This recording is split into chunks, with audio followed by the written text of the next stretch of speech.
నమస్తే. ప్రస్తుతం మన స్టూడియోలో ప్రముఖ ఆధ్యాత్మికవేత్త, ఆస్ట్రాలజర్ బ్రహ్మశ్రీ సుభాష్ శర్మ గారు మనతో ఉన్నారు. గురుగారితో మాట్లాడేద్దాం. నమస్కారం గురుగారు. శ్రీమాత్రే నమః. గురుగారు, జ్యోతిషం ప్రకారం మనకు ఓవరాల్గా 27 నక్షత్రాలు ఉంటాయి. సో దానిలో మనం రేవతి నక్షత్రం గురించి మాట్లాడుకుందాము.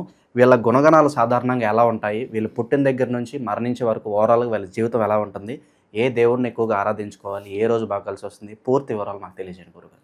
తప్పకుండా తెలియజేస్తున్న ముందుగా ప్రేక్షకులందరికీ శ్రీమాత్రే నమః, శ్రీ గురుభ్యో నమః. నమో దేవ్యై మహాదేవ్యై శివాయై సతతం నమః. నమ ప్రకృత్యై భద్రాయై నిహతాం ప్రణతాస్మిత. మీనరాశి వారికి ప్రస్తుత కాలానికి రేవతి నక్షత్రం వాళ్లకు ఏలినాటి శని ప్రభావం ప్రారంభమైంది ఇప్పుడున్నటువంటి ఈ పీరియడ్లో. అయితే ఈ నక్షత్రంలో పుట్టినటువంటి వారి యొక్క స్వభావము అద్భుతమైనటువంటి స్వభావం, మంచి నేర్పరి కలిగినటువంటి వారు, మంచి ఆలోచన కలిగినటువంటి వారు, చదువు పట్ల శ్రద్ధ కలిగినటువంటి వ్యక్తులు ఈ యొక్క నక్షత్ర జాతకులు. అయితే ఈ నక్షత్ర జాతకులు విద్యారంగంలోనూ వైద్య రంగంలోనూ మంచిగా రాణించేటటువంటి అవకాశాలు కలిగినటువంటి వ్యక్తులు ఈ నక్షత్ర జాతకులు.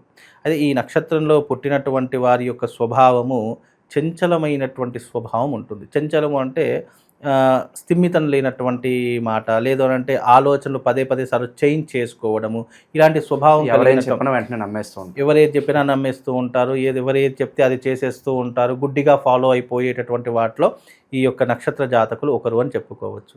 అలాగే వీళ్లకు ప్రేమ అభిమానాలు చాలా విపరీతంగా ఉంటూ ఉంటాయి. నమ్మిన వారి కోసం ఎంత దూరమైనా ప్రయాణం చేసేటటువంటి తత్వం, స్వభావం కలిగినటువంటి వారు ఈ యొక్క నక్షత్ర జాతకులు అని చెప్పుకోవచ్చు. ప్రస్తుత కాలంలో ఈ నక్షత్ర జాతకులు వారు ఎలా ఉంటారో సినిమా రంగంలోను, నాటక రంగంలోను, ఇండస్ట్రీ వైపు చాలా రాణించేటటువంటి అవకాశాలు వీళ్ళ జీవితంలో ఏర్పడుతూ ఉంటాయి. వీళ్ళకు మోడలింగ్ అన్నా, అందమన్నా చాలా ఎక్కువగా ఇష్టమయ్యేటటువంటి అవకాశాలు పురుషులకైనా స్త్రీలకైనా ఎవరికైనా సరే అందం పట్ల చాలా ఆసక్తి అనేటటువంటిది ఉంటూ ఉంటుంది. వీళ్ళు ఎప్పుడూ కూడా 10 మందితో కలవడానికి చాలా ఇబ్బందులు పడుతూ ఉంటారు. అంటే వీళ్ళ యొక్క ప్రపంచం, వీళ్ళ ఇంట్రోవర్ట్స్ ఎక్కువ, వీళ్ళ ప్రపంచంలో వీళ్ళే బ్రతికేటటువంటి లక్షణాలు, వీళ్ళ ప్రపంచంలో వేరే వాళ్ళు రావడమే తప్ప వీళ్ళు అవతలి ప్రపంచంలో అడుగు పెట్టేటటువంటి అవకాశాలు ఉండవు. అంటే ఒక నీటిలో చేపలాగా అన్నమాట. అందుకే దానికి గుర్తుగా కూడా 2 మీనము అంటే చేపల లక్షణాలు ఎక్కువగా ఉంటూ ఉంటాయి. వీళ్ళకు స్వభావం కూడా అంటే ఏవైనా భావోద్వేగాలు తొందరగా వ్యక్తపరచరు. వీళ్ళు ఏదైనా మనసులో దాచేసుకుంటూ ఉంటారు. కోపం వచ్చినా, ఆవేశం వచ్చినా కొంతమంది చూపించేస్తారు. కొంతమంది అబ్బా ఏం అందాంలే, ఇతనితో తలనొప్పి ఎందుకులే అని చెప్పి తనలో తానే మదన పడిపోయేటటువంటి లక్షణాలు ఈ యొక్క రేవతి నక్షత్రం వాళ్లకు ఉంటూ ఉంటాయి. అలాగే ఈ రేవతి నక్షత్ర జాతకులకు చిన్నప్పుడే తొందరగా పెళ్ళిళ్ళు అయ్యేటటువంటి అవకాశం ఉంటుంది. అంటే జ్యోతిష శాస్త్ర ప్రకారం ఆ గ్రంథంలో ఉన్నటువంటిది అంటే వీళ్ళకు అప్పుడున్నటువంటి కాలమానం ప్రకారం 12 ఏళ్ళకి పెళ్ళి అయ్యేది. ఇప్పుడున్నటువంటి కాలమానం ప్రకారం దాదాపుగా 22-23 ఏళ్ళకే పెళ్ళిళ్ళు చేసేటటువంటి లక్షణాలు ఈ రేవతి నక్షత్ర జాతకులు ఎక్కువగా ఉంటాయి. అంటే చిన్నప్పుడే పెళ్లి చేసేటటువంటి, అంటే కనీసం ఊహ కూడా తెలియనటువంటి సందర్భాల్లో చదువుకునేటప్పుడే పెళ్ళిళ్ళు ఎక్కువగా అయ్యేటటువంటి లక్షణాలు వీళ్ళ జాతకంలో ఏర్పడుతూ ఉంటాయి. అలాగే వీళ్ళు ముఖ్యంగా ఏదైనా ఉద్యోగంలో ఉన్నప్పుడు కానీ, లేదా ఏదైనా గవర్నమెంట్ రంగంలో రాణిస్తాము అని అనుకునడం కానివ్వండి, వీళ్ళ జీవితంలో వీళ్ళ యొక్క టైమ్ ఆఫ్ పీరియడ్ వీళ్ళే చూసేసుకుంటూ ఉంటారు. వీళ్ళ జీవితంలో ఎవరు తొంగి చూడడానికి అవకాశం వీళ్ళు ఎక్కువగా ఇవ్వరు. అంటే ఎవరైనా సలహాలు ఇచ్చినా, ఏదైనా సూచనలు చెప్పినా, ఇది కాదు అదిలే అని చెప్పినా కూడా వీళ్ళు అంత తొందరగా వినేటటువంటి స్టేజ్లో ఈ యొక్క నక్షత్ర జాతకులు ఉండరు. ముఖ్యంగా వీళ్ళు వైద్య రంగంలో రాణించడానికి మంచి ప్రయత్నాలు చేస్తూ ఉంటారు. అలాగే జీవితంలో సమాజంలో గౌరవంగా బ్రతకాలి, మంచి నేర్పరిగా ఉండాలి, 10 మందితో మనము సంతోషంగా ఉండాలి, ఎవరితో అయినా మనం నవ్వుతూ మాట్లాడాలి అనే స్వభావం కలిగినటువంటి వ్యక్తులు ఈ రేవతి నక్షత్ర జాతకులు. అలాగే వీళ్ళకు రాష్ట్రాధిపతి గురువు అవుతాడు, నక్షత్రాధిపతి బుధుడు అవుతాడు. కాబట్టి నక్షత్రాధిపతి బుధుడు అయినటువంటి కారణం చేత వీళ్ళకు తెలివితేటలు చాలా విపరీతంగా ఉంటాయి. చూడ్డానికి అమాయకంగా కనిపించిన మంచి తెలివి పరులు, మంచి ఆలోచనా పరులు అని కూడా చెప్పుకోవచ్చు. అంటే కన్నింగ్ అని చెప్పుకోవచ్చు ఒక విధంగా. కాబట్టి ఇలాంటి స్వభావాలు ఎక్కువగా వాళ్ళకు ఉంటాయి. అలాగే డబ్బుల మీద విపరీతమైనటువంటి మమకారం ఉంటుంది. ఖర్చు పెట్టరు అధికంగా. ఎప్పుడు కూడా మీనరాశిలో ఈ యొక్క రేవతి నక్షత్రంలో పుట్టిన జాతకులు డబ్బులు అధికంగా, పిసినారి అనే మాట ఉంటుంది చూసారా, అది ఎక్కువగా వీళ్ళకు వర్తిస్తూ ఉంటుంది. అంటే క్యాలిక్యులేటివ్గా ఉంటుంది. డబ్బులు ఖర్చు పెడతారు, కానీ క్యాలిక్యులేటివ్గా ఖర్చు పెడతారు. దేనికైనా ఆచితూచి ఖర్చు పెడుతూ ఉంటారు.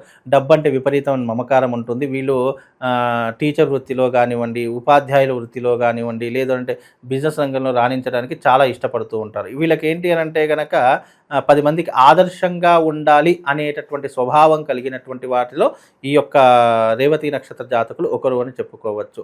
వీళ్ళని చూసి 10 మంది మనం చూసి 10 మంది బాగుండాలి, మనం చూసి 10 మంది నేర్చుకోవాలి, వీళ్ళకు ఉపన్యాసం ఇవ్వాలన్నా లేదంటే మోటివేషన్గా చెప్పాలనుకున్నా ఇవి రేవతి నక్షత్రం వాళ్ళకు చెప్పవచ్చు. ఎందుకంటే వీళ్ళకు మోటివేషన్గా ఉండాలి అనేటటువంటి ఆసక్తి, 10 మందికి మంచి చెప్పాలి అనేటటువంటి ఆసక్తి కలిగినటువంటి వారిలో ఈ యొక్క రేవతి నక్షత్ర జాతకులు ఒకరు అని చెప్పుకోవచ్చు. జీవితంలో వీళ్ళు రాణించడానికి చాలా కష్టపడుతూ ఉంటారు. చిన్నప్పటి నుంచి ఎన్నో కష్టాలు పడుతూ ఉంటారు, ఎన్నో వ్యయ ప్రయాసలు అవమానాలు దిగిమెంగి ఒకరు అంచెలంచెలుగా ఎదిగేటటువంటి స్వభావము ఈ మీనరాశిలో ఎక్కువగా. వీళ్ళ పడిన కష్టానికి క్రెడిట్స్ వీళ్ళకి దొరుకుతాయి గురుగారు, లేదంటే వేరే వాళ్ళు ఎక్కువగా దాన్ని కొట్టేయడం జరుగుతుంది? అయితే వీళ్ళ జీవితంలో ఏంటి అంటే కనుక వీళ్ళు క్రెడిట్స్ గురించి ఆలోచించేటటువంటి తత్వం కాదు. వచ్చిందా ఆనందపడతారు, రాలేదా కాస్త బాధపడి దాన్ని వదిలేస్తారు. అంటే వచ్చిన అవకాశాన్ని మాత్రం వీళ్ళు వదులుకునేటటువంటి పరిస్థితిలో ఉండదు. ఈ నక్షత్రంలో పుట్టినటువంటి వాళ్ళు ఎప్పుడైనా గమనించండి, వీళ్ళు లిమిటేషన్ పరిధిలో ఉంటారు. వీళ్ళ జీవితంలో ఎవరు రావాలనుకున్నా, ఎవరు వెళ్ళాలనుకున్నా వీళ్ళు 1కి 10 సార్లు ఈ వ్యక్తితో మనము సావాసం చేస్తే మనకు కలిసి వస్తుందా, ఈ వ్యక్తితో సావాసం చేస్తే మనం ఎన్ని రోజులు ఇతనితో హ్యాపీగా ఉండగలుగుతాము, ఇతనితో ఏదైనా నష్టం జరుగుతుంది అని అనుకుంటే వెంటనే ఫర్గెట్ చేసేస్తూ ఉంటారు. అందుకే ఈ రేవతి నక్షత్రంలో పుట్టినటువంటి జాతకులు ఎలా ఉంటారంటే బావిలో కప్పలాగా ఉంటారు. వాళ్ళు పైకి రాలేరు, వేరే వాళ్ళని కిందికి తీసుకోలేరు. అలా ఉంటుంది వీళ్ళ యొక్క స్వభావం అండి. గురుగారు, ఏదన్నా మంచి పని ప్రారంభించాలంటే సాధారణంగా మంచి రోజులు వెతుక్కుంటాం. వారంలో ఏ రోజు కనుక వీళ్ళు పనులు చేసుకుంటే బాగుంటుంది అంటారు? ఎక్కువగా ఏ రంగు వీళ్ళు ప్రిఫర్ చేస్తే బాగుంటుంది? రేవతి నక్షత్రంలో పుట్టినటువంటి జాతకులు బుధవారం రోజున గనక ఏ పని చేసినా, ప్రారంభం చేసినా వీళ్ళ జీవితంలో సక్సెస్ అవుతుంది. అలాగే వీళ్ళు ఏదైనా పని ప్రారంభం చేయాలి అంటే సోమవారం రోజున ప్రారంభం చేసుకోవాలి. సోమవారం గనక ప్రారంభం చేసుకుంటే వీళ్ళ జీవితంలో అత్యద్భుతమైనటువంటి విషయాలు జరుగుతాయి. వీళ్ళు ఏది ప్రారంభం చేయాలన్నా, ఏ రంగంలో రాణించాలన్నా సోమవారం రోజున ప్రారంభం చేయాలి. కొత్తది ఏదైనా చేయాలి, కొత్త వస్తువులు ఏదైనా తీసుకోవాలంటే బుధవారం రోజున తీసుకుంటే వీళ్ళకు మంచి విధానాలు వీళ్ళ జీవితంలో ఏర్పడేటటువంటి అవకాశాలు ఉంటాయండి. ఎక్కువగా దైవారాధన విషయంలో ఎవరిని బాగా ప్రార్థించాలి, అలాగే ఎలాంటి పరిహారాలు చేసుకోవాలి జీవితం అంతా కూడా ఏదో మంచి జరగాలంటే కనుక? అయితే వీళ్ళు శివశక్తి స్ఫటికలింగారాధన చేసుకోవాలి. శివశక్తి అనేటువంటిది ఎలా ఉంటుందంటే పూర్తిగా శివలింగం ఉండి దాని యొక్క పిండం మీద శ్రీచక్ర ఆకారం గుర్తు కలిగినటువంటి ఒక శివశక్తి స్ఫటికలింగం దొరుకుతుంది. ఆ శివశక్తి స్ఫటికలింగాన్ని గనక ఈ మీనరాశి వాళ్ళు ఆరాధించడం వల్ల, ఎస్పెషల్లీ ఈ మీనరాశి వారికి రేవతి నక్షత్రంలో జాతకులకు ఉన్నటువంటి వారికి ఏలినాటి శని ప్రభావం ప్రారంభమయ్యింది. ఇది 7.5 సంవత్సరాల పాటు వీళ్ళ జీవితాన్ని ఇబ్బందులు పెడుతూ ఉంటుంది. కాబట్టి ఈ 7.5 సంవత్సరాలు వీళ్ళ జీవితంలో ఎలాంటి ఇబ్బందులు, ఎలాంటి ఆటంకాలు ఉండకుండా ఉండాలి, ఆరోగ్యంగా ఉండాలి, వీళ్ళ జీవితంలో ఎలాంటి ఇబ్బందులు ఉండకుండా ఉండాలి అంటే ఈ శివశక్తి లింగాన్ని మీ ఇంటికి తీసుకొని వచ్చి నేను చెప్పినటువంటి విధంగా ప్రతిరోజు దానికి ఒక బిల్వపత్రము, కాస్త నీళ్ళ అభిషేకం, మీరు ఏం చేయాలి సార్, నీళ్లు పోసి శుభ్రం చేసి గంధము పసుపు కుంకుమ పెట్టేసేసి దాని మీద ఒక పత్రి పెట్టండి చాలు. మీ జీవితంలో ఎలాంటి కష్టాలు రాకుండా ఆ పరమశివుడే మీకు అండగా ఉంటాడు అని చెప్పేసి చెప్పుకోవచ్చండి. ఓవరాల్గా రేవతి నక్షత్రం వాళ్ళ జీవితం ఎలా ఉంటుంది, వాళ్ళ గుణగణాలు ఎలా ఉంటాయి, చాలా బాగా వివరించారు. ధన్యవాదాలు. శివ.